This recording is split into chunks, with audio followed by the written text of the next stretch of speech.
Assalamualaikum warahmatullahi wabarakatuh. Halo teman-teman, kembali lagi ya di channel saya. Channel yang membahas kisah, kasus dalam kemasan cerita bergambar.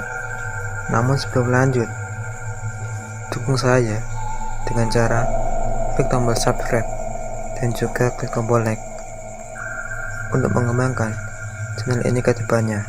Oke. Astini menanti maut dalam posisi duduk, matanya ditutup kain. Di depannya hanya berjarak 5 meter 12 personel regu tembak Brigade Mobil Kepolisian Daerah Jawa Timur bersiap menembak.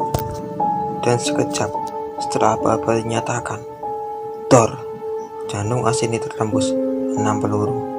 Astini bringsut, berkulai, kemudian tak bernyawa. Terpidana kasus pembunuhan 3 wanita dengan cara mutilasi itu menemui ajal Ahad 23 sekitar pukul 1:20 WIB.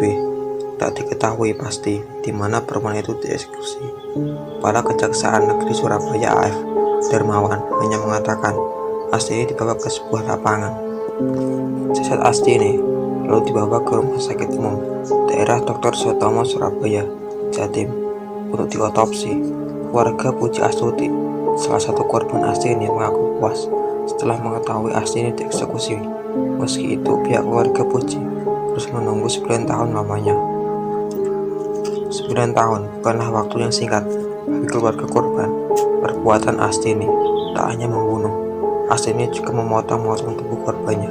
9 tahun lalu, warga kampung Wonorejo, Surabaya dibuat gempar oleh penemuan potongan kepala dalam sebuah kantong plastik di Sungai Wonorejo. Penemuan potongan kepala itu segera dilaporkan warga kepolisian sektor kota Tegalsari. Selanjutnya, potongan kepala diserahkan ke kamar jenazah RSUD Dr. Sutomo. Berita penemuan potongan kepala ini kemudian didengar Agus Purwanto, warga Kampung Malang, Surabaya. Saat itu, Agus mengaku kehilangan kakak perempuannya bernama Puji Astuti. Agus kemudian mendatangi kamar mayat dan mengenali potongan kepala itu sebagai kepala kakaknya.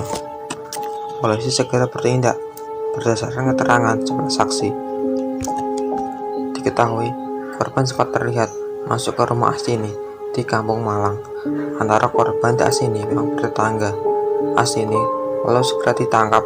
Di hadapan polisi, Astini mengaku membunuh korban. Kejadiannya pada bulan Februari tahun 1996. Saat itu, sekitar pukul 16 WIB, Puji Astuti datang ke rumah Astini untuk menagih utang senilai 20.000. Namun Astini belum dapat melunasi utangnya. Kontan, Puji marah dan mengeluarkan rangkaian kata-kata yang menjelekkan Astini. Dimaki-maki Puji, Astini pun menjadi emosi. Ketiga anak itu lalu meraih sepotong besi dan menghadapkannya ke kepala Puji. Sesudah korban tewas, Astini menyeret jasad Puji ke dapur dan menutup mayat dengan tikar. Sekitar pukul 2 Indonesia Barat, tubuh korban dipotong-potong sebanyak 10 bagian. Potongan itu lalu dimasukkan ke kantong plastik. Astini kemudian membuangnya ke sejumlah tempat sampah dan sungai di Surabaya. Di hadapan polisi, Astini juga mengaku telah membunuh Rahayu dan Sri Astuti, 2 tetangga lainnya. Pengakuan Astini mengaku misteri hilangnya 2 warga Kampung Malang itu, Ibu Syukur atau Rahayu yang mempunyai piutang sebesar 1.250.000, dibunuh Astini pada Agustus tahun 1992. Sri Astuti Wijaya yang dibunuh pada 1 November tahun 1993 juga karena urusan piutang sebesar 250.000 dan 300.000. Kedua korban dibunuh dengan dalih sama.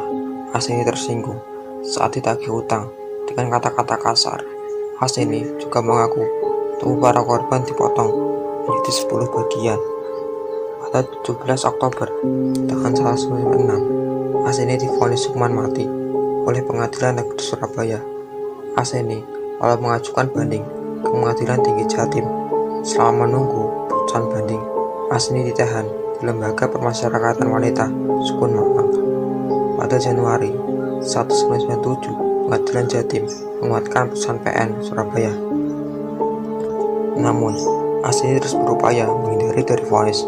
Perubahan itu lalu mengajukan kasasi ke Mahkamah Agung, tapi putusan MA pada Juni 1997 ternyata menguatkan kedua putusan sebelumnya. ACNI pantang menyerah. Dia mengajukan peninjauan kembali ke MA. Hasilnya tetap sama, hukuman mati. Gerasi menjadi harapan terakhir ACNI. Maka hukum itu pun diajukan, dan pada 2004 permohonan gerasi ACNI ditolak Presiden. Upaya ACNI untuk bertahan hidup akhirnya kandas. ACNI harus menjadi eksekusi mati. ACNI harus menjalani eksekusi mati. Tapi sebelum eksekusi, ACNI dipindahkan dari Lapas Sukun Malang ke Rutan Mading Sidoarjo untuk menjalani masa isolasi selama 5 hari dari 15 sampai 19 Maret 2005. Selama menjalani masa isolasi, ACNI sempat dijenguk Supilin, suaminya, dan beberapa orang anaknya. ACNI meminta kepada anak-anaknya agar meninggalkan ibadah dan selalu mendoakan dirinya yang akan meninggalkan mereka untuk selama-lamanya. Pihak Kejari Surabaya juga sempat menulis 3 permintaan terakhir ACNI. Hari eksekusi kemudian diberitahukan secara langsung oleh Kepala Seksi Pidana Umum Kejaksaan Negeri Surabaya, Pratikto Esa. Sebab salah satu aturan pelaksanaan pidana mati adalah jaksa harus memberitahukan terpidananya selama 3 kali 24 jam sebelum pelaksanaan pidana mati. Setelah dieksekusi, jenazah ACNI dikuburkan di tempat pemakaman Pemerintah Kota Surabaya di Wonokusumo Kidul. Ini sesuai permintaan keluarga ACNI agar pemerintah mengurus pemakamannya. Oke, itulah cerita kali ini. Untuk cerita bergembira selanjutnya bisa Anda buka di kolom deskripsi. Wassalamualaikum warahmatullahi wabarakatuh.